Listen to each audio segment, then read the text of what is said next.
слова «Что дальше?» А дальше хоть камни с неба, мы в России. It's been 9 years since Russia's annexation of Crimea.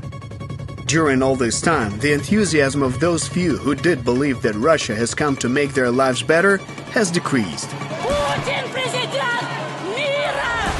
But what did the Russian world really bring with it? Let's find out. Russian passports. Not quite passports, and hardly Russian ones. Unlike for the rest of the Russian citizens, it is very difficult to travel anywhere with such passports.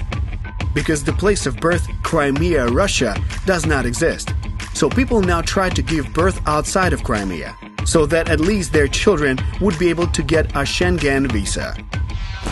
New prices, but not better ones. For the obvious reasons that it is difficult and expensive to transport goods to Crimea from Russia.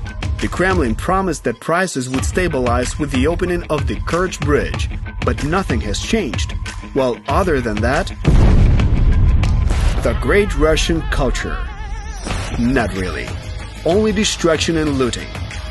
Under the guise of restoration, the Russians illegally excavate and take artifacts from the peninsula to their own museums. And instead of the rich culture of the Crimean Tatars, they bring in their new symbols of invasion and annexation. Tourism. Not a chance. Since the annexation, this sector did not develop in any way.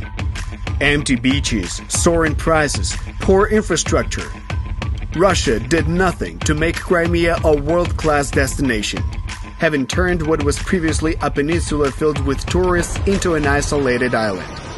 The only thing that the Russian world brought was military bases and weapons to destroy people. A sense of peace and order. No way!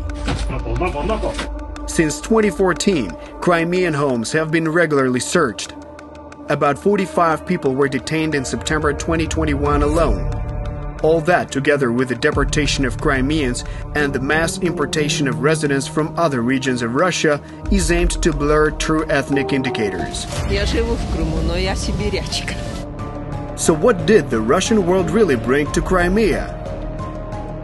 Isolation instead of development. War instead of peace.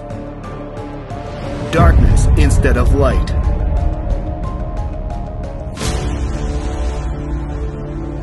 Until recently, Crimea was completely different.